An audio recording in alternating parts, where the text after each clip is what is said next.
Good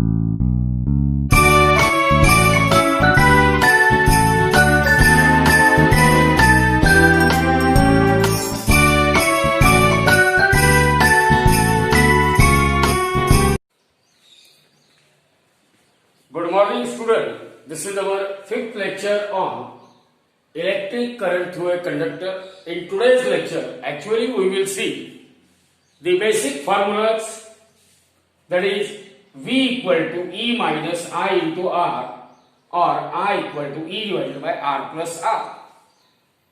That is regarding the electromotive force.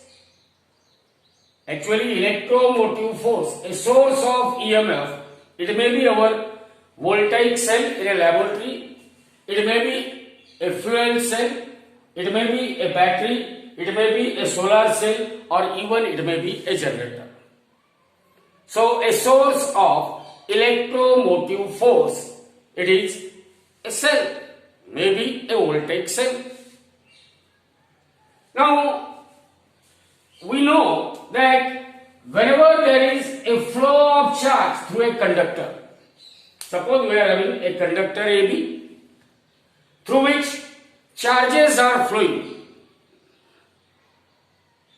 This flow of charge through a conductor is possible only when potential difference is maintained, developed across the two ends of a conductor, because to move the charge from one end to other end through a conductor, certain work must be done on that charge, and for doing some work on a charge we need a potential difference.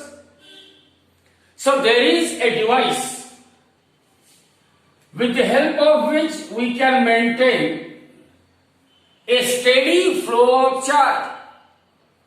There is some device with the help of which we can maintain the steady flow of charge through a conductor, because that device will provide the energy required for doing a work in order to move the charge from one end towards the other end of a conductor.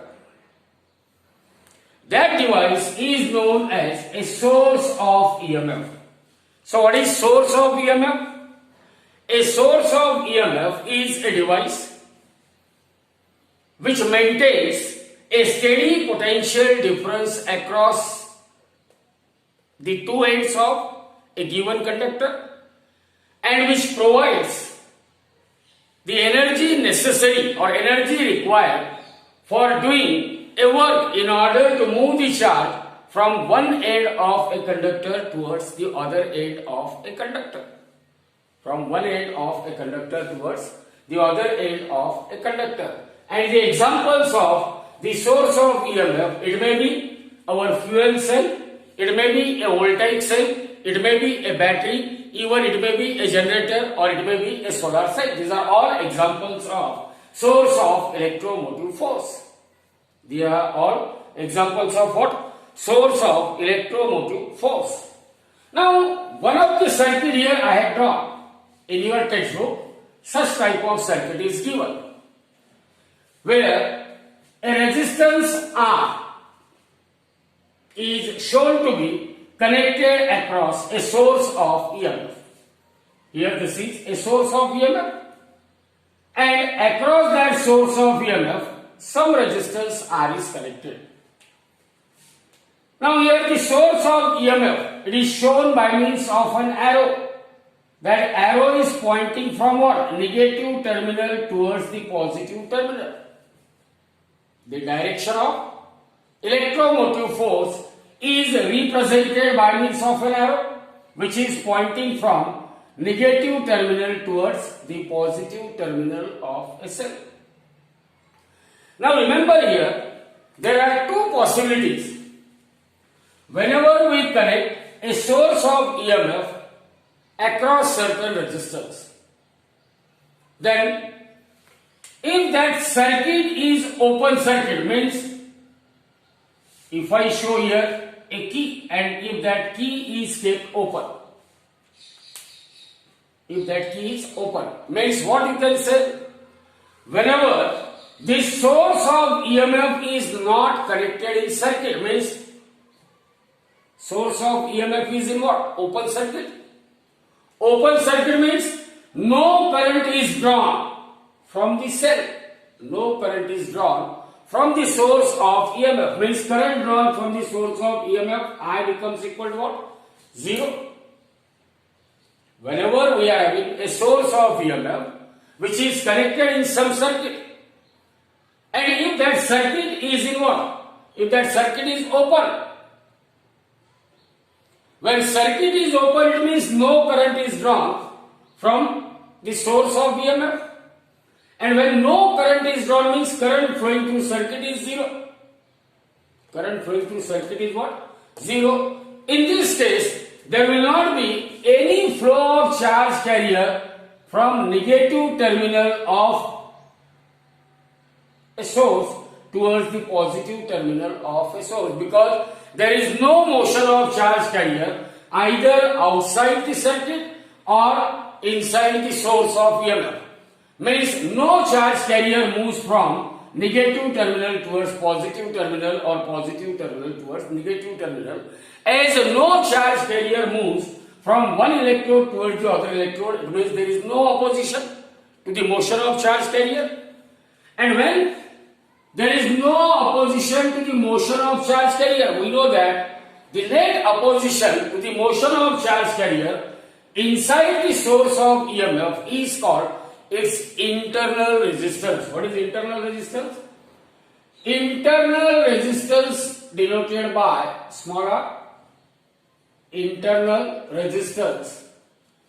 It is the opposition offered to the motion of charge carrier from one electrode toward the other electrode inside the source of EMF. That is, in that chemical, if we are having a voltaic cell, and in that voltaic cell we are having one anode, one cathode, and there is no motion of charge carrier from negative electrode towards positive electrode, means there is no opposition to the motion of charge carrier inside the chemical, means there is no internal resistance, or internal resistance R, it is equal to 0 when there is no opposition to the motion of charge carrier. So long as source of EMF is in open circuit, then we can say R is equal to 0, that is internal resistance of that cell is 0. And in this case, this EMF of a cell is equal to terminal potential difference across the two terminals of source of EMF. EMF of a cell equal to terminal potential difference across the two terminals of source of EMF.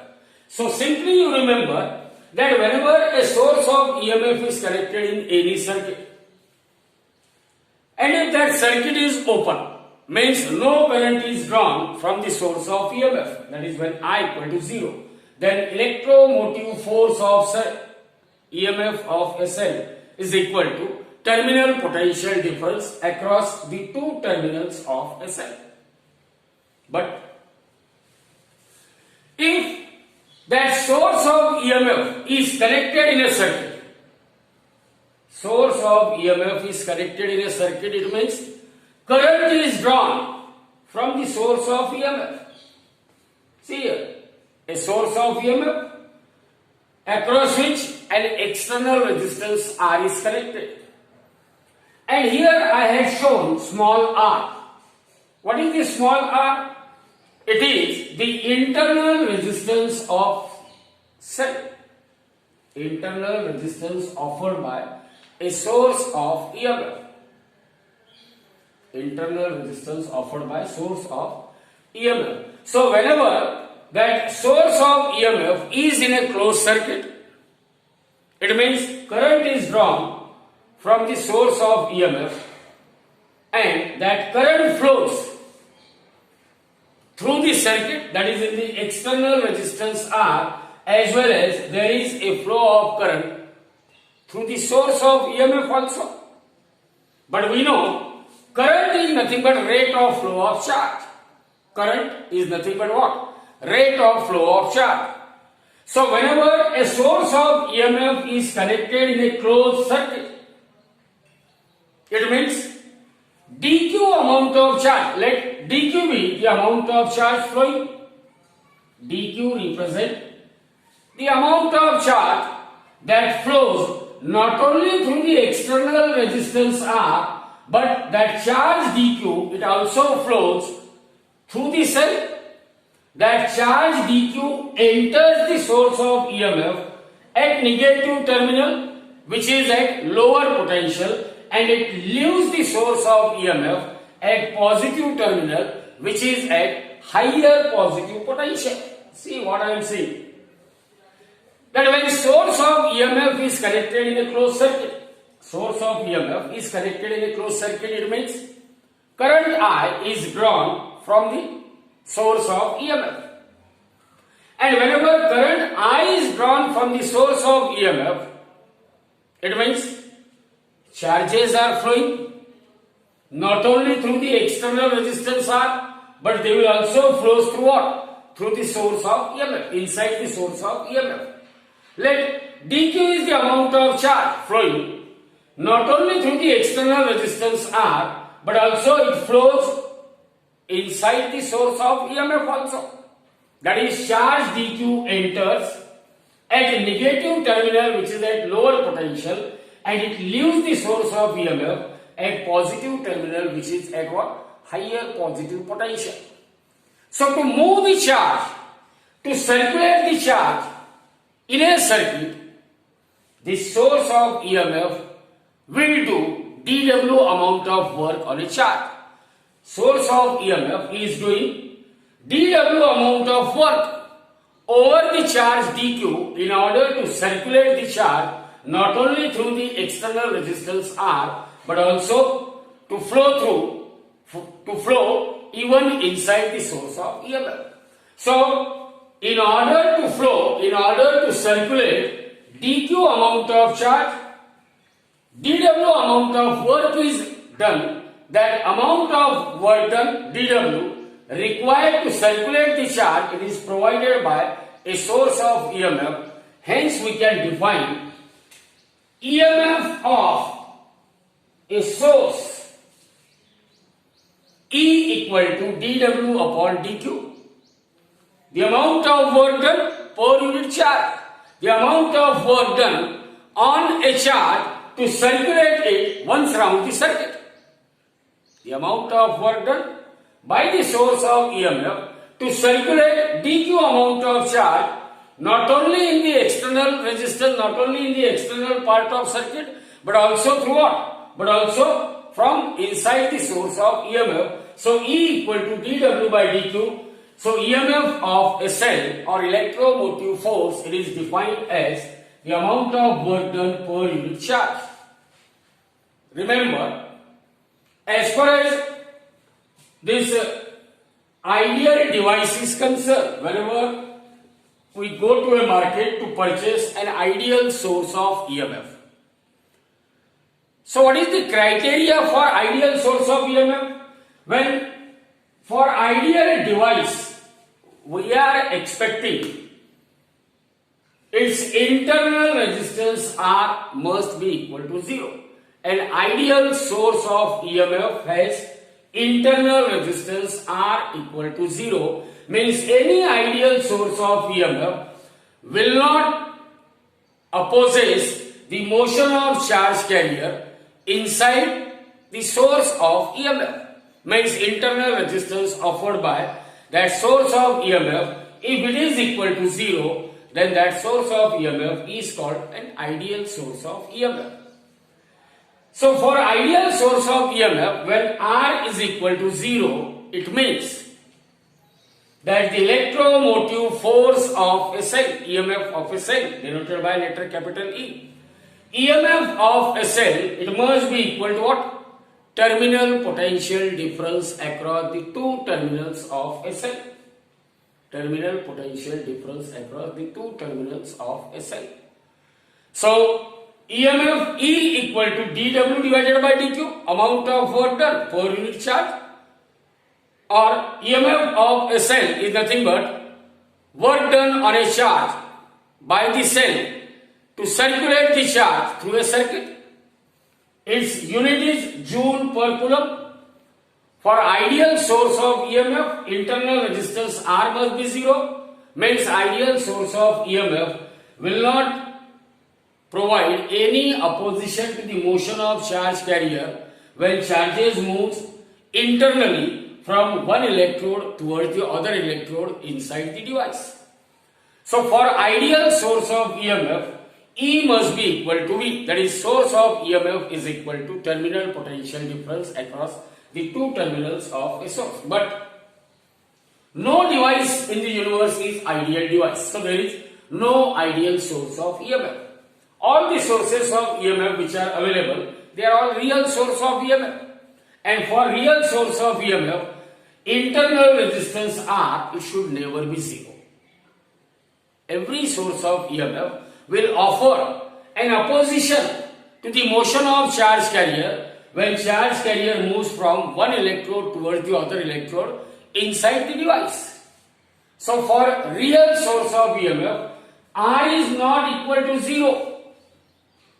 So whenever we will show a source of EMF is connected in a closed circuit, always you must represent the internal resistance of that cell, small r, towards the side of what? Towards near to what? Negative terminal of a cell. And that internal resistance, it must be always shown in series with the circuit.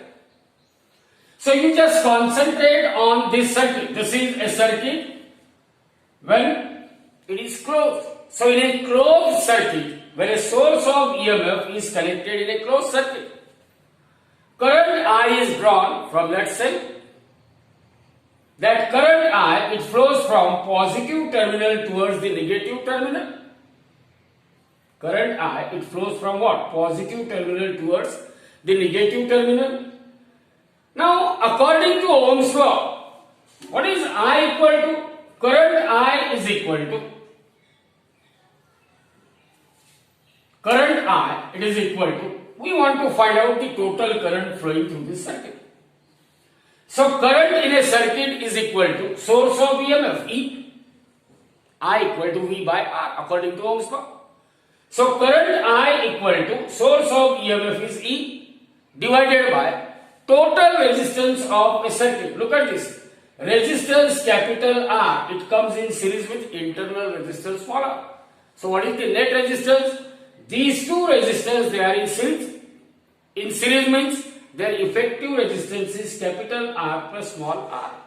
So the net current I flowing through a closed circuit, I equal to E divided by R plus R. I equal to E divided by what? R plus R. Now you can cross multiply. So it is I into R plus I into small r equal to E. See here. I equal to E divided by R plus R. So I into R plus small r is equal to E, or I into R plus I into small r is equal to E, or I into R is equal to E minus I into R. But we know terminal potential difference across resistance R. By using Ohm's law, potential difference across resistance R is nothing but product of current flowing through resistance R, it is I multiplied by resistance. So as V equal to I into R, V is equal to I into R. Therefore this equation will become V is equal to E minus I into R. V is equal to what? E minus I into R. Here this negative sign indicates why negative sign is occurring, because inside the cell current is flowing from negative terminal towards the positive terminal. From negative terminal towards what? The positive terminal. So the only thing which you have to remember from this bit is that whenever a source of EMF is connected in a circuit, whenever a source of EMF is connected in a circuit, that circuit may be an open circuit or that circuit may be a closed circuit. When circuit is open circuit, Here. A source of EMF, I will represent it by means of this symbol. This is a source of EMF. This is positive terminal, negative terminal. When a source of EMF is connected across an external resistance R, here we will have a key.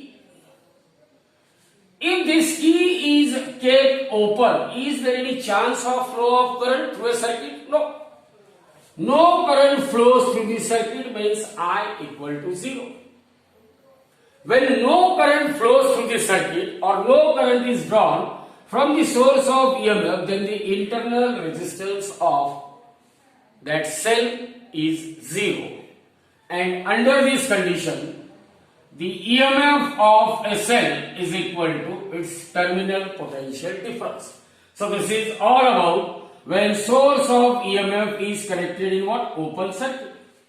Whereas when a source of EMF is connected in a closed circuit, when source of EMF is connected in closed circuit means when source of EMF E is connected across an external resistance R such that this key is closed. Key K is what? Closed. It means it is a closed circuit. When source of EMF is connected in what? Source of EMF is connected in a closed circuit. It means current is drawn from that source of EMF. That current always flows from the positive terminal and it comes to head of negative terminal, which through the resistance R, current I is flowing. Now in any circuit, the current flowing through the circuit, as far as this circuit is concerned, according to Ohm's law, current I flowing through the circuit is equal to EMF of cell divided by the total resistance. Remember here, small r represent internal resistance of a cell. What is actually internal resistance of a cell? Suppose we are having a voltaic cell. Some chemical is there. There are two electrodes, one is negative electrode, other is positive electrode. When charged particle they moves from one electrode towards the other electrode via chemical, that chemical will offer an opposition to the flow of charge carrier. That opposition offered by the chemical to the flow of charge carrier from one electrode towards the other electrode, it is called the internal resistance. When source of EMF is in open circuit, it means there is no net flow of charge carriers.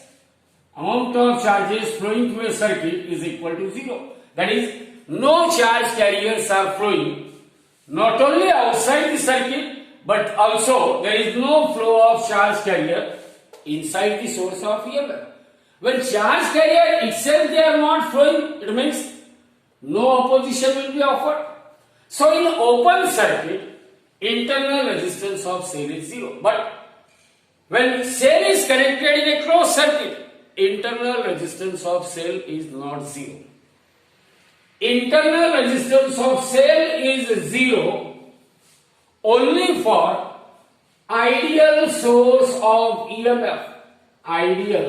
For ideal source of EMF, small r it must be equal to 0. But in actual practice, no source of EMF is an ideal source. So remember, the EMF of a cell. How we define the EMF of a cell? So when cell is connected in closed circuit, it means current is drawn from that cell. Current is nothing but what? Rate of flow of charge. It means what? When cell of EMF is connected in a closed circuit, it means charge dq. They flows through any cross section of conductor as well as these dq charge. They flow or they enter the source of EMF at a negative terminal which is at lower potential while they leave the source of EMF at positive terminal, which is at what? Higher positive potential, which is at higher positive,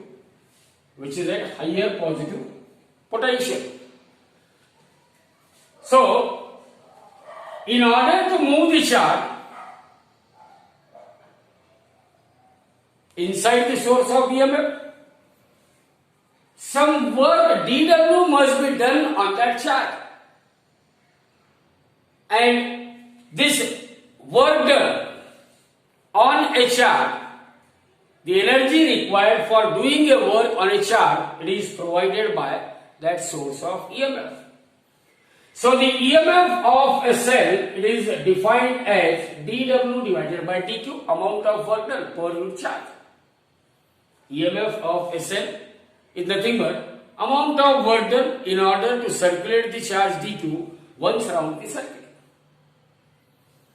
The unit of EMF of a cell is joule per coulomb. Work done is measured in joule, charge in coulomb. So joule per coulomb is SI unit of EMF of a cell. Now, when cell is in open circuit, E is equal to V. When cell is in closed circuit, the net current flowing through the circuit, I, is equal to E divided by total resistance, series combination of capital R and small r. So therefore, I in bracket R plus small r is equal to E, or IR plus I into small r is equal to E, or what I can write? IR is equal to E minus I into R. But see here, if I say that V is the potential difference across the external resistance R, then by Ohm's law, terminal potential difference across resistance R, V is equal to I into R, means here I can replace it by V. So V is equal to E minus I into R. V is equal to what? E minus I into R. So V is equal to E minus I into R. And when cell is in open circuit, R is 0. So that's why V becomes equal to E. V becomes equal to what? E. So you remember this equation? I equal to E divided by R plus R. V is equal to E minus I into R. So these two equations, they are useful. Also you remember that when cell is in open circuit, then for open circuit no current is drawn, means internal resistance offered by cell is 0. When cell is in closed circuit, then I equal to E divided by R plus R, or V equal to E minus I into R. So this is the basic required. Now we will see how the cells are connected in series. So whenever the cells are connected in single path of an electric circuit, that is, positive terminal of one cell is connected to negative terminal of another cell, then that type of combination is called series combination of a cell. So let us consider, here we are having two cells, say of EMF E1 and E2. They are connected in single path. That is, positive terminal of E2 is connected to negative terminal of E1, means two cells here, they are said to be connected in series combination. Let the voltage of both these cells are 1.5 volt and 1.5 volt. Remember, whenever cells are connected in series combination, then the total voltage across the series combination of cell is equal to the sum of voltages of individual cells. Here in this case, we are having the two cells, each of value 1.5 volt, and they are connected in series. So the total voltage across series combination of two cells, it is equal to 3 volt. Now we may have a situation where n cells are connected in a single path, that is positive terminal of one cell is connected to negative terminal of other cell. Let the EMF of these cells are E1, E2, E3, E4, E5, E6 up to what? En.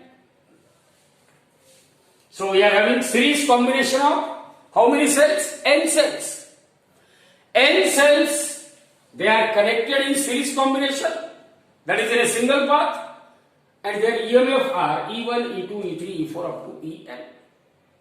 We know that every cell has its own internal resistance, and we will always represent the internal resistance of a cell by means of a letter R1, R2, R3, R4 like this. So R1, R2, R3, R4 up to Rn. These are the internal resistance offered by a cell of EMF E1, E2, E3 up to En respectively. Then, as we know, when a cell of EMF E and internal resistance R is connected in a closed circuit across resistance R, then the terminal potential difference V across the external resistance is equal to V equal to E minus IR. So here in this case also, the total voltage across series combination of N cell, total voltage across series combination of N cell is equal to algebraic sum of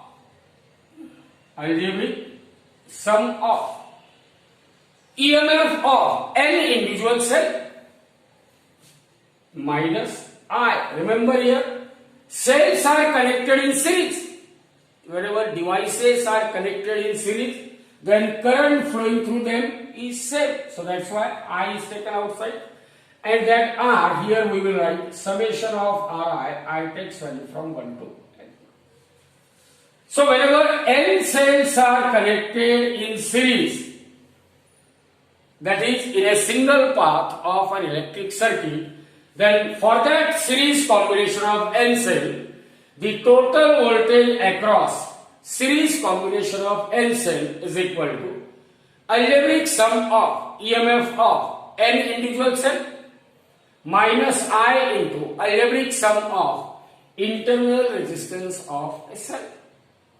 Remember here, I can replace this series combination of N cell by a single cell, which is known as E equivalent series, and internal resistance by a single resistance, that is R equivalent series. So the equivalent, E equivalent is equal to summation of ER, I takes value from 1 to n, and R equivalent series is equal to summation of Ri, I takes value from 1 to n, E equivalent series. So see what I am going to tell you. That whenever N cells are connected in series, then the total voltage across series combination of N cell is equal to algebraic sum of EMF of an individual cell minus I into sum of internal resistance of N cell. That is equivalent resistance of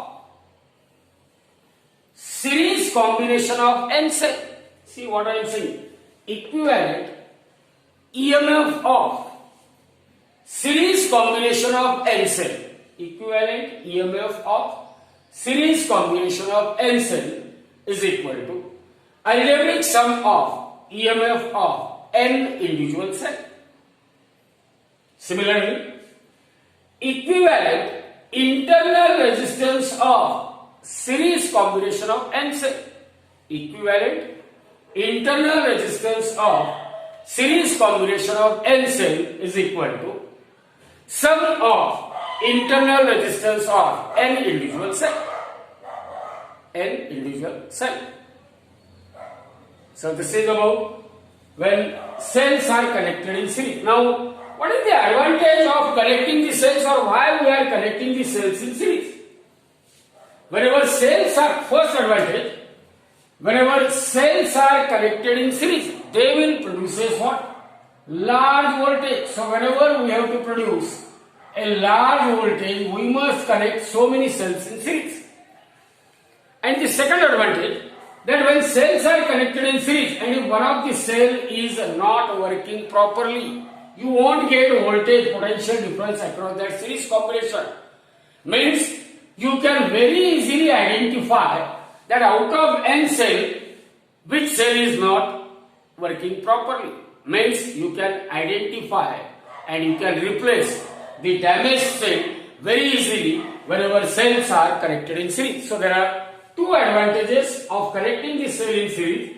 First advantage, that cells are connected in series so that they will produce large voltage, and second one, the damaged cells can easily be identified and they can be replaced. Now we will see what happens when cells are connected in parallel. Now we will see what happens whenever cells are connected in such a manner that their positive terminals are made common or connected together, as well as their negative terminals are made common or connected together. So when the positive terminals and negative terminals of two cells, they are connected together, and negative terminal of two cells, they are connected together, it means cells are connected end to end.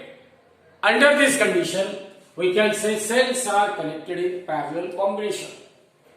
So whenever cells are connected in parallel combination, one must have to make their positive terminal common, as well as what? Their negative terminals are also connected together, or it is made common. Now let us consider, here we are having two cells of EMF E1 and E2. Their positive terminals are made common, and let B1 is that common point, while their negative terminals are joined together. Say the common point is B2. Let E1 and E2 be the EMF of two cells, and VB1 and VB2 be the potential at point B1 and that of B2. In case when cells are connected in series, current flowing through them is same. In case when cells are connected in parallel, when cells are connected in parallel, then the current R at common junction, it gets splitted into different current. Let I1 is the current flowing through the first cell and I2 is the current flowing through the second cell. It means at this junction point, incoming current is equal to outgoing current. I equal to I1 plus I2. See here, as far as this first cell of EMF E1 is concerned, let that first cell of EMF E1 has internal resistance R1. Second cell of EMF E2 say it has internal resistance R2. We know what is the relationship between potential difference, EMF, current and internal resistance. V is equal to E minus I into R, or I is equal to V minus E minus V. I is equal to E minus V divided by R. E minus V divided by R. See here, minus IR will be taken to this side, it becomes plus IR, and that is equal to E minus V, or I is equal to E minus V divided by R. So we are having the two cells of EMF E1 and E2, and let their internal resistance are R1 and R2. Now as V equal to E minus IR, so what is the, for the first cell, if I say V is the potential difference across first cell, see here first cell is connected across point B1 and B2. So what is the potential difference across first cell? It is VB1 minus of VB2. VB1 minus of VB2, potential difference, is equal to EMF of first cell E1 minus current flowing through first cell is I1 and internal resistance of first cell is R1. So for the first cell, which is connected across points B1 and B2, potential difference across first cell of EMF E1 is V, and that V equal to VB1 minus of VB2. And as per this equation, it is equal to EMF of first cell minus I1 into R1. Or this implies current I1 is equal to E1 minus V upon R1.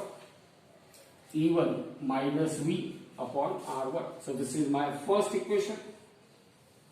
Second equation is what? I1 is equal to E1 minus V divided by R1. This is equation number 2. Let us consider the second cell. Second cell is also connected across junction point B1 and B2. It means potential difference across second cell is also same V, as that V is equal to VB1 minus of VB2. VB1 minus of VB2, and as per this, VB1 minus VB2 is equal to EMF of second cell minus of current flowing through second cell is what? I2 into internal resistance of second cell is R2. Therefore, I2 is equal to, from here, I2 is equal to E2 minus V divided by R2. I2 is equal to E2 minus V divided by R2. So the third equation is I2 is equal to E2 minus V divided by R2. This is my third equation. Now let us put the value of equation 2 and equation 3 in equation 1. What happens? Current I is equal to I1. What is I1? E1 minus V upon R1 plus I2 is what? E2 minus V upon R2. Now you can expand it. So current I is equal to E1 upon R1 minus V upon R1 plus E2 upon R2 minus V upon R2. Now rearrange the terms. So current I is equal to E1 upon R1 plus E2 upon R2. So these two terms, they are written in the bracket. Now minus V upon R1 minus V upon R2 means if I take minus V common, then in bracket it is 1 upon R1 plus 1 upon R2. You take this entire term towards the left hand side. So V in bracket 1 upon R1 minus 1 upon R1 plus 1 upon R2. This negative, so when it is taken to left hand side, it becomes plus, is equal to E1 upon R1 plus E2 upon R2. And this I will be taken to that side, so it becomes minus I. Minus of I.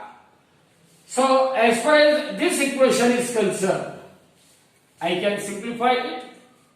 So what happens? V in bracket, take R1, R2 as LCM, R1, R2.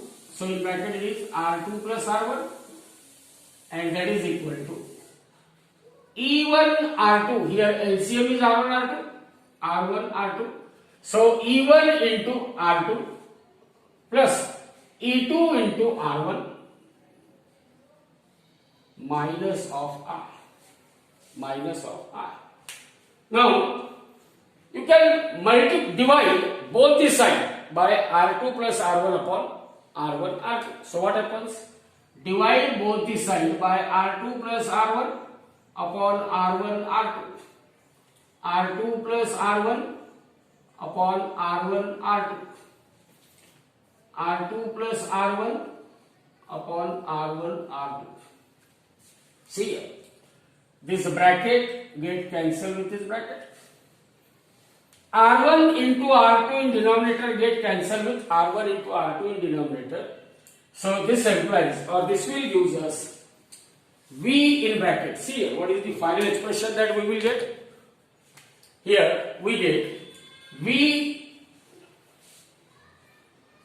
entire term is cancelled. V is equal to E1 R2 plus E2 R1 divided by R1 plus R2 minus I into, see here, R1 R2 upon R1 plus R2 upon R1 plus R2. So as V is equal to, what we are getting? V is equal to, we will get V is equal to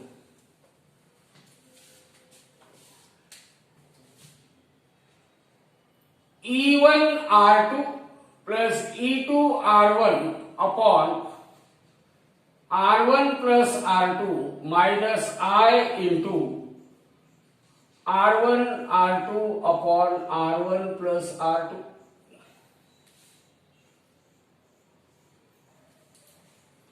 Now, this is the case when only two cells are connected in parallel. When two cells are connected in parallel, and if I just want to replace the parallel combination of two cells by a single cell, parallel combination of two cells, you can replace this parallel combination of two cells by a single cell. R equivalent parallel, and here R equivalent parallel. Then we know V is equal to E minus I into R. So E equivalent, R equivalent. Then what is E equivalent equal to?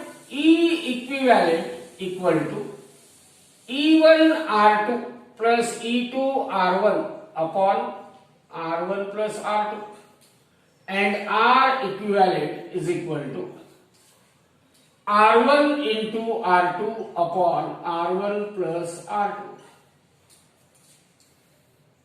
It means 1 upon R equivalent is equal to 1 upon R1 plus 1 upon R2,